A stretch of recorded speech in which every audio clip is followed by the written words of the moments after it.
Hello, everybody. Welcome back. Thank you again for your patience in what is being a little bit incidental broadcasting of this final event and showcase of the Digi Training project. Now we are entering the second part of this event, in which we would like to have two sequential conversations. In this first conversation, I am joined here by all those who are actually in charge of the training sessions at Digi Training. And we would like to hear from them because, of course, we've heard from those we've called the beneficiaries, the museums, those who have been active taking part in the different activities, and we've heard how important it was for them. Now, we would like to hear a little bit about the experiences and lessons learned from those who actually put in place this program. I mean, it was conceived by a larger number of people, but those who actually put the activities in place, in several cases, they visited the museums, they talked to them, they were running the different sessions. So it is a moment to have a kind of look at the lessons learned, if we can call them. And that is not only useful for us, but it might be useful for others because we don't want a monopoly. We want to share this knowledge. So what is it that has been learned? What is your experience? Can I eventually start with Matias? Because you've had a very important role in here. You've been essentially mostly responsible of the so-called qualified program, but you've been, of course, engaged in the program as a whole from the beginning. So what would you say it's been the best or the most important lessons learned? Don't be afraid of also talk about negative things. Of course, you cannot mention anything directly to anybody, but if there are things that could have been improved, generally speaking, is also the moment to say that. I can dive into those things slowly, but I think I'll just spend 2 minutes contextualizing why AR and VR are interesting technologies to begin with in the first place, if that's okay with the forum here. So right now we're standing in the middle of what I would call a paradigm shift. When you think about digital, it's so many different things, but usually it's something happening in a 2D space, meaning it's flat. AR and VR are digital technologies which enable you to have a three-dimensional experience, basically. And because we are three-dimensional beings and we perceive and navigate the world in three-dimensional ways, if we can make an AR or VR experience which is three-dimensional, then you can really transfer information in a powerful way. And that's super, super relevant when you're talking about heritage communication, culture communication, and that's, the aim of adding someone like Khora to this consortium is to try to enable museums, heritage institutions to work with people such as us, XR production studios, but also to make them become aware of the possibilities within this space, which some people call the metaverse, some people call XR, and so forth. I think on a really positive note, as we're just technology experts, and what we really grow from is meeting other sectors, meeting other people with deep knowledge about different fields, and that's something we've definitely experienced here, where we've deployed experiences where you learn about the flora and the fauna of the Rio Formosa National Park. Experiences about what it's like living with eye sicknesses, eye blindness, and that collaboration has been quite smooth. We've done it remotely, which in the beginning was a thing that we discussed a lot, how to optimize that process. But basically just having a shared storyboard where the museums could comment in real time, could add suggestions for narrations, could add pictures, and we could do the same, made for a really, really smooth production process. So it's been, I'm proud of the museums, and I feel privileged that Khora has been in this position to work with these 3 museums. So that was on a positive note. You're proud of the museums, and the museums seem to be proud of you, so that goes both ways. Yeah. But lessons learned. Let's tell us, what did you surprise you? I mean, you actually visited some of those museums. We did visit them. My first surprise was that usually as a production studio, someone calls us, they have some resources, and then they commission something from us, right? That means they buy something from us. But in this case, it's been the other way around. We select a museum, and then we ask them, let's build something great, interesting, cool, and meaningful together. So it's the process turned around. And my expectations were that was going to be pretty difficult, because the way we start productions is we ideate, we brainstorm, we come up with many, many ideas. And these museums did not have a definite idea about which VR or AR experience to produce. So I thought it would be a cumbersome, long, perhaps tiresome process, but it wasn't. And I'm not sure why that was not the case, but I think, us exposing these museums to the realm of possibilities, showing them what's possible, and them having very deeply fundamental knowledge about what's important for them in terms of the stories they want to tell, in terms of the experiences they want to convey. I think that really, shortens the amount of time you have to spend coming up with a concept, coming up with a great idea to be put into production. So that was a positively surprising thing. Another thing, on you said positive, negative, Ignasi, so I'd say a challenge which can be met in many ways is timing, basically. I think everyone here can recognize that in different ways, but museums are full of people with deep scientific knowledge. They have very long processes. Often they have complete ownership over their own processes, meaning the exhibitions they want to build, the strategies they make, and so on. But here we came and we told them we have 6 months to execute, to go from idea to full production to deployment, and that's just how it is. And we've been able to do it, but it's been quite obvious that very different professions have met in this case. A commercial XR studio and a museum, which in some instances is used to working with longer time spans, timelines. Excellent. Now, Anna, from the beginning of the very concept behind Digi Training, it was very clear, and all the experts who were behind it, putting in practice of this great idea, it was very clear that digitizing is not a process which can be limited to technological aspect. You cannot digitize a museum just by putting some cameras there or putting some technological dimension. You need to change certain things into the management. You need to go into the very way the museum or that cultural heritage institution sees itself, understands itself, organizes itself. And that was essentially the role that you are assigned in this project, you and your organization, to actually join in this training capacity, combining the digital capacity with this management introduction for them and management support. And that's what you've been doing. So what is your taking at what is now the end of the project? How you see this? Well, this is exactly what the message and the content that we try to pass during the project. That I always say this, that technology is not an end for itself. So connecting very much to what Matias was saying, we see that we have a very creative community here, very open to digitization, to all things that can be done. They were very also surprised about all the possibilities.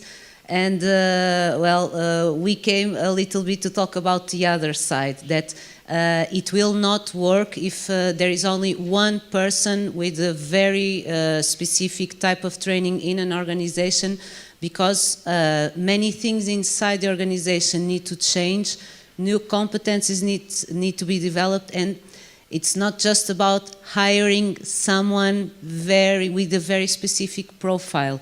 It's about being able to communicate internally about what the organization is going to do, and very importantly, it's very much about to communicate with the board, with the management. So this is also something that we felt during Digi Training that I think we had very committed people participating since the general program, and they tried to follow all the parts of training, but at some times we felt that also in conversation with them that they were a bit isolated in their organizations, and they were trying to push to have some more digital assets, to have some more digital communication.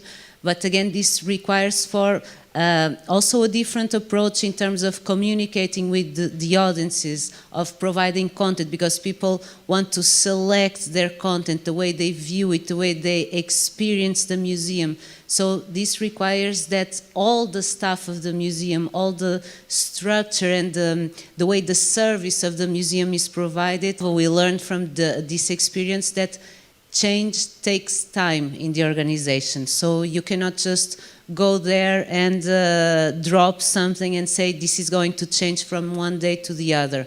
Because digitization does have advantages. It is not only about these very exciting products, but it can also mean great improvement of internal processes, being able to communicate bilaterally and much closer to our audiences. But in order to do this, our team needs to be aligned, and our internal processes, and we all need to realize what is the advantage of that. The advantage of sharing content, the advantage of being able to have more impactful content, the advantage of perhaps sparing more time or reaching new audiences, and that is why it is not possible just to do this with one single process at a single moment.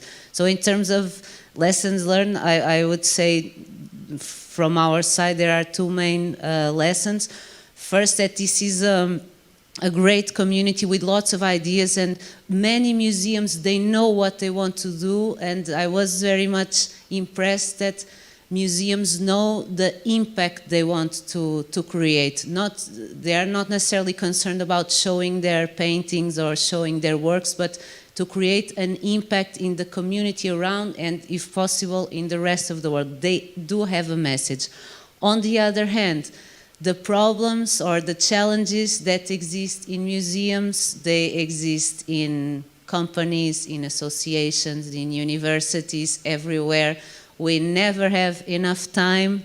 Sometimes it's difficult to see what is the priority, where should I focus, and it's very important to communicate, communicate horizontally, vertically, and this takes time. It's something that needs to be somehow a mix of organic and planned. So we learn a lot as well, but it was really a privilege to work with this community that has different features. They can bring a lot to us as well. So in that sense, I feel also this lucky of being able to collaborate with very specific partners and with this group of museums that was very committed and often also taking from their personal time to be able to accomplish what they wanted. So museums, from the beginning, we consider museums not as a kind of deposits of objects, but as really living institutions, with positive radiation, you know, real cultural centers that have a message and have something to communicate. And that's exactly what this project was about, promoting and developing, and what you've been doing. So it's great that you underline that angle. Now, Xenophon, Zabulis, you've been, in a way, the boss of the orchestra. You know, every orchestra needs a conductor. You've been the conductor here. You've been, you know, putting the different pieces in order, and also bringing your own angle and your own experience. So tell us a little bit what has been your angle here. It had a lot to do with the very change of the narrative of the museums themselves. Again, we have the technology, we have the management, but we have what is in the very basis of that. So tell us a little bit of your experience here. After all, a story or a fable is the oldest type of virtual reality, we know. Imagination is. So basically, digitization is a technical process. You have objects, you digitize them, you photograph them, you show them. But if you don't tell anything, they're just images. So what we learned from this process is the way to contextualize an object or an exhibition. An exhibition is a synthesis of the curator. There is a way to put objects one after the other, juxtapose them or put them in a line. So we learned a lot from the museums how to serve their need, not only to show an image or show a 3D model, but how to tell the story, what it was, how was this made, how was this used, what were the lives of the communities that developed these objects. So this was a great lesson for us, and actually it gave us new inspiration for new research directions on how to be able to digitally aid this process. Other than that, it was very challenging, as Matias said. Timing was important, COVID was difficult, but in the end, I think that what they say, if there is a will, there is a way. So. Good. And you wanted to share some images here? No. No. No, it's okay. So your experience is positive. Now, again, when I say negative, I'm not going for negative. But let's say, what would be the challenges that you really believe that one has been time, the other is, of course, which at the end, it all has related with time. Time in many senses, you know, people are busy, so the challenge of changing things immediately. What would be, is it also the mentality that needs to be changed? I mean, in terms of challenge, that people are analogic. Don't you feel that you've been talking to analogic people, and perhaps in 20 years, part of your work will not be needed in this case, because the curators and those managing museums will be digital natives. So perhaps part of what you're showing now will not be necessary. Actually, this is already happening. When we started digitization, working in digitization about 30 years ago, I was an expert just because I could make a 3D model from a few photographs. Now everybody can do this with their mobile phone. There are applications, you can do your own digitization. But they don't tell you how to tell the story. On the other hand, there are so many more ways to explore. What if we ask the question, how do people make beautiful things? It's not explained yet. So science continues. So we'll leave a little bit of this for the next panel. Do you want to react among yourselves, or we can open the floor for questions, but unless you want to react internally here? Just a quick comment. I think it's an excellent way of putting it, what Xenophon is saying, that the challenge that we are facing is not actually giving people the tools to digitize and digitalize and so on in a 10-year perspective, but the questions that are relevant that we need to pose, and what we need to train people to do is to think in terms of aesthetics, and the affective mode. So how do we design experiences that are powerful in terms of storytelling, that are powerful in terms of evoking emotions, so that they are more memorable as an institution. Those types of experiences are important because you leave your audiences with something that's memorable. So I think it's a really interesting comment. Now, we're also joined here by Raphaël Menegaldo, who represents, he's been working with Armines from Paris, and he has also had an important role in this training capability. I wonder if you want to share your own angle here, or we wait. You want to share a few comments here? Very quickly, maybe. Regarding aesthetics, it's funny because we are used to work with cultural institutions in terms of motion capturing and gesture analysis, but we are not that much into the aesthetics thinking. We are very technical. I'd say that our work is on capturing the intangible, invisible part of heritage. So that's another dimension. We have 2D, 3D, and something that's even more maybe difficult to capture. And so we were very happy to have this new experience. On our side, the challenge was that we are a research institution, so we are very focused on research challenges, and so in this case we had to reorient some parts of the project to make it much more practical, because we could not inspire the museums with something that's too far outreach. So it was a very interesting experience, and I really hope we can continue in that direction. Thank you. So those who are following us online, you might see on the screen, I don't know exactly how it's appearing on your screen, but somehow you should be seeing that you can join this conversation at slido.com, and then hashtag as reference that the number of control number 9652208. I feel like I'm saying a lotto number on the television. It looks more or less the same. This is not a lotto number. This is a number you need to put on slido.com if you want to share any questions with us. So the questions can be addressed to those who are here with us, and ideally they were addressed also to some of the participants, but we are not sure whether the participants are there. Okay, it's okay. Control, you're not listening, but I'm talking to Control. Which participant is online? From which institution? From Algarve. Okay, so you can also put questions to Christina from Algarve, who can join and reply, and she will be connected. Okay, so it's a presential, non-presential conversation, so we can open the floor to questions. So control room, if you can open there and to see if there's any question coming in that we can share, and we'll decide who takes care of it. So any of you at slido.com, Q&A moment.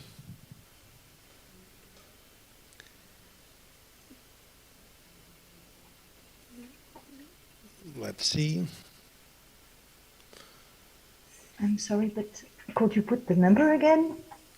The number again is 965-2208. 965-2208. With, I don't know if the hashtag is needed. I don't think the hashtag you need to put. So it's just the number, which is to be typed. Yeah, exactly. You can also scan the QR, and apparently that would lead you directly, but sometimes scanning the QR, I mean, there's a lot of QRs. We can talk about QRs in another, the exaggeration. We have QRs at restaurants now, but they are limited. Well, in the meantime, I mean, we're going to cut the moment we have some questions there. We don't have much time, but let's move forward with questions among ourselves. So I was asking about challenges. I asked about this question of the surprise. You already answered that. Now, shortly, for the three of you, Raphaël, Anna, Xenophon, the surprise point, you know, any moment along this process in which you say, wow, I was not expecting this. I was really not expecting this from museums. I was not expecting this in the visit. What would that be? What would be your surprise moment during this process? Let's start with you, Xenophon. Shortly, a surprise moment, you say, this is not what I thought I was going to find. Actually, there was one, and I found it very important. I asked the participants, what you cannot digitize? And somebody answered the feeling of weight. So if you are at a museum and you see a sword that is heavy or something, you want to know how does it weigh. You cannot currently very well simulate this in digitization. You can, of course, hold something that is equally weightful, but it's something that I never thought of that. How to digitize weight. That's a fantastic point. Anna, a moment of surprise. Positive surprise or negative surprise? Let's imagine positive surprise. Say, wow. Okay. Positive was this openness, because when we talk about digitization, again, at a more managerial or human resources perspective, often it happens that people are scared, and I totally understand that digital processes will, for example, replace some workplaces, or that I will not be able to comply with these new tasks. So the first reaction is a reaction of, I don't want to do that, I don't want to go there. So it was very nice and very surprising to see that at least these participants in the Digi Training, they wanted to know everything. And I know that we did these 60 hours of training with the most diverse teams, more technical, less technical, more managerial, everything, external relations, social networks. And there was this big openness. Okay, I may not be expert in this, but I want to know about it. I want to be aware. A very good surprise.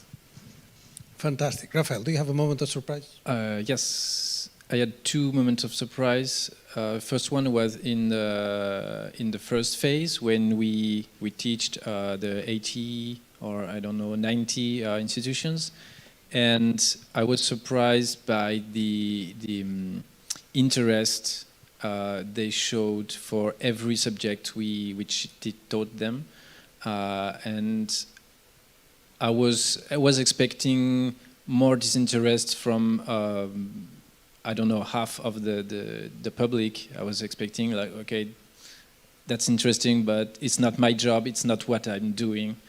And it was completely the opposite, so that was a very interesting surprise.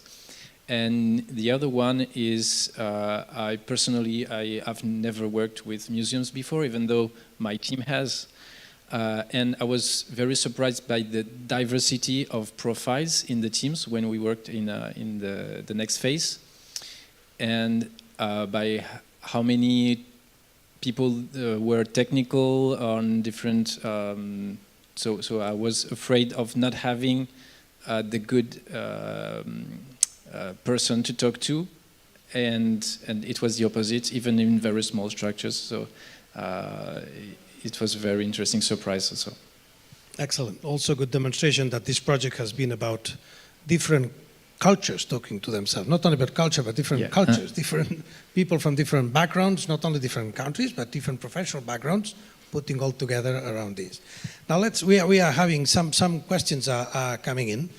I will start with the first one that appeared because it's interesting. Did you find any ethical challenge there?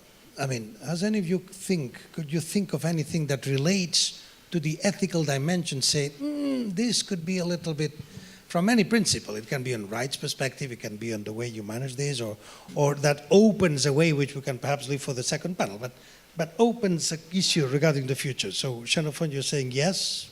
So the question is for you then. Well, digital data are property. So there is a series of ethical issues associated with the acquisition of digital data and the publishing and the use. So this is, we approach this in the standard way. Currently, the European Commission has legislation about the treatment of such data. There is the Creative Common licenses that Europeana adopts, and this is the legal issues. Ethical, I wouldn't say that we encountered a lot, but still there is potential to think about ethical issues, because when you digitize something and make it available, other people can use it. And if this digital asset represents the cultural identity, the religion, and so on of some community, one has to be careful to use it properly. You want to step in? Well, a comment on safety, which I think has to do with ethics as well. In some virtual reality experiences, we can simulate the sense of being high above ground, which really gives some people, butterflies in the stomach, and some people do actually get hurt in virtual reality sometimes because these experiences can be powerful. And for that reason, the two VR experiences we made for the two museums are seated experiences. So if people do get nauseous because there is sudden movement or too fast movement, then at least people will be sitting down.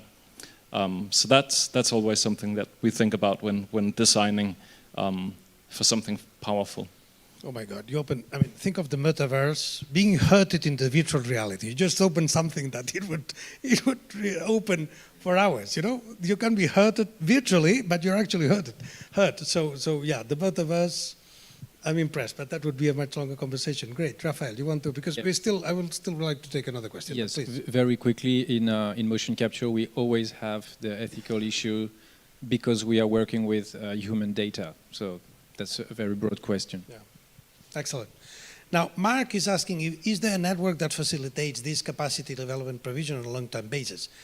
I am not familiar of any specific network. Now, one of the purposes has been, and we can discuss this in the next conversation that will follow up this one, about how to actually allow those museums, other institutions to stay connected and to eventually improve together, share experiences, and to open these to as much future connection. So we'll discuss that, but I don't think there's an actual network established like that that would facilitate capacity development in these terms. So unless anybody of you contradicts me, I don't think we can talk about actually a network in those terms. And the same goes for the other question about resource issues that you think that resource in implementing some of the strategies and ideas. So that would be a good way to join these to the next panel. I mean, but what are the resources that the current beneficiaries will need to keep going and to make the best of what they've received? How would you summarize that? And I think with that we can close. And yeah, there's another question, we'll deal with that. But first, shortly, what do you think in terms of resources for the future to benefit from what they have received? I think the easiest and most important answer is simply ownership, to ensure that there is ownership in the organization, that some people feel ownership about what has been learned from the DigiTraining process, because as Anna said before, it's people get excited, but they feel it's so hard to become ambassadors and to spread that digital excitement. I think that's the way you phrased it.